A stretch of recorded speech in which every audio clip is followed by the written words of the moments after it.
فاضل بریلوی رحمۃ اللہ علیہ فرماتے ہیں کہ قیامت میں منظر اس طرح کا ہوگا کہ نبی پاک ہمارے آگے آگے چلیں گے اور ہمیں اللہ کی رحمت کی خوشخبری سناتے جائیں گے، اور جب حضور یہ خوشخبریاں سنائیں گے تو حضور کے لبھہ مبارکہ سے پھول گریں گے اور ہم ان کو اٹھاتے جائیں گے۔ فرماتے ہیں خود تو وہ تھوڑی دیر کے لیے روئیں گے اللہ کی بارگاہ میں کہ یا اللہ انہیں معاف کر دے، خود روئیں گے لیکن ہمیں ہنسا دیں گے۔ پیش حق مجدہ شفاعت کا سناتے جائیں گے، آپ روتے جائیں گے پر ہم کو ہنساتے جائیں گے۔ اور باغ جنت میں محمد صلی اللہ تعالیٰ علیہ وسلم، باغ جنت میں محمد مسکراتے جائیں گے، پھول رحمت کے گریں گے ہم اٹھاتے جائیں گے۔ حشر تک ڈالیں گے ہم پیدائش مولا کی دھوم، اور مثل فارس نجد کے قلعے گراتے جائیں گے۔ اور کیا ذوق بیان کیا، فرمانے لگے خاک ہو جائیں عدو جل کر مگر ہم تو رضا، دم میں جب تک دم ہے ذکر ان کا سناتے جائیں گے۔ جب تک سانسوں کی ڈوری چل رہی ہے، دم میں جب تک دم ہے ذکر ان کا سناتے جائیں گے۔ اللہ تبارک و تعالیٰ نے نا ہمارے محبوب کریم علیہ السلام کو دنیا میں بھیجا تو فرمایا یا ایھا الناس قد جاءکم برہان من ربکم، اے لوگو تمہارے پاس تمہارے رب کی دلیل آ گئی ہے۔ اللہ تبارک و تعالیٰ نے محبوب پاک علیہ السلام کو سراپا دلیل بنا کے بھیجا۔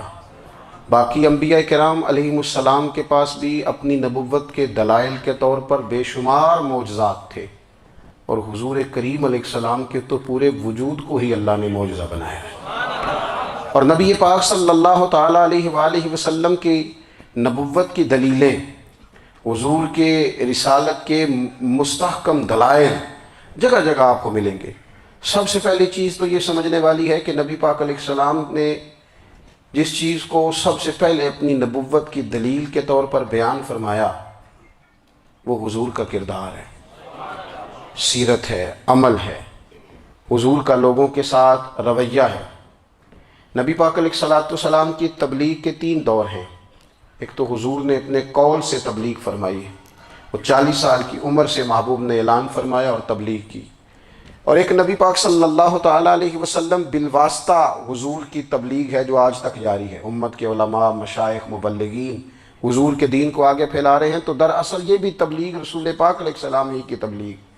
اور ایک حضور کی تبلیغ کا دور ہے، حضور کی پیدائش سے لے کر ولادت مبارکہ سے لے کر حضور علیہ السلام کے اعلان نبوت تک۔ اس دوران نبی پاک نے جو تبلیغ فرمائی ہے وہ اپنے کردار سے فرمائی۔ عرب کا وہ معاشرہ جو بڑا میلا کچیلا گدلا ہو چکا تھا، جس کے اندر سراسر مادہ پرستی کا زور تھا، جس کے اندر لوگ انسانوں کی خرید و فروخت کرتے تھے، جس کے اندر بیٹیوں کو زندہ دفن کر دیتے تھے، جس کے اندر جو آدمی جتنا زیادہ مضبوط ہوتا تھا اتنا زیادہ لٹیرا بن جاتا تھا، اس معاشرے کے اندر رسول کریم علیہ السلام نے 40 سال گزارے، اور اس طرح گزارے کہ جو بیگانے بھی تھے وہ بھی کہا کرتے تھے یہ صادق ہیں، یہ امین ہیں۔ اور جب حضور نے اعلان نبوت کیا تو فرمایا، یہ قرآن مجید کے لفظ ہیں، فرمایا فَقَدْ لَبِثْتُ فِيكُمْ عُمَرًا مِّن قَبْلِهِ أَفَلَا تَعْقِلُونَ،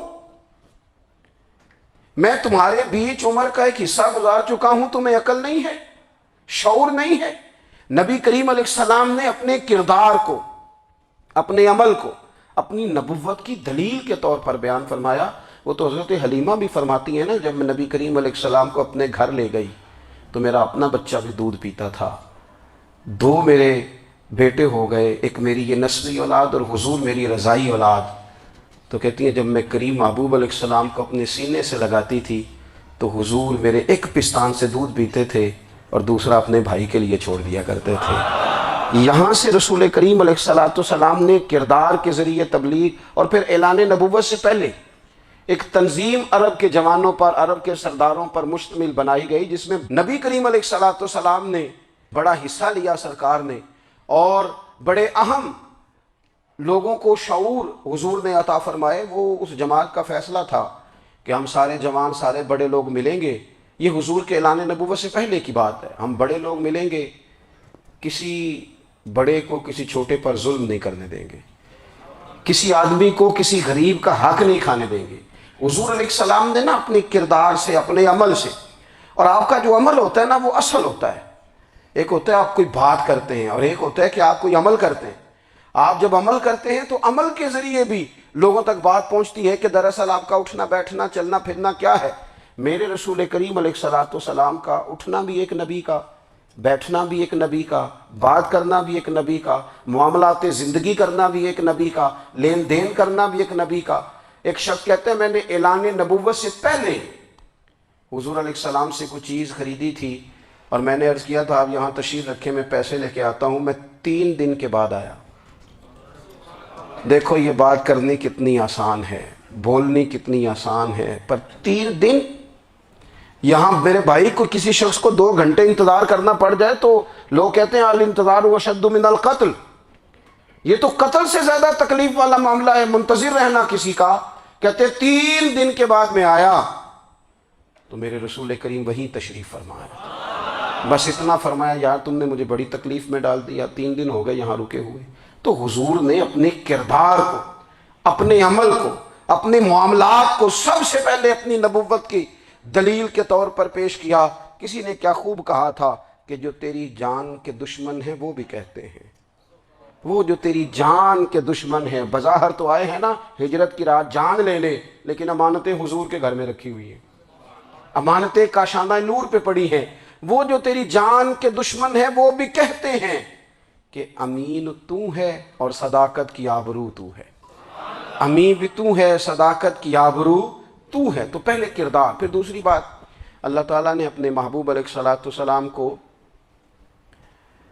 اپنا مطلق نائب بنا کر، اپنا محبوب اعظم بنا کر، ویسے ہی سارے انسانوں کے بارے میں کہا وَإِذْ قَالَ رَبُّكَ لِلْمَلَائِكَةِ إِنِّي جَاعِلٌ فِي الْأَرْضِ خلیفہ، میں زمین میں اپنا نائب بنانے والا ہوں۔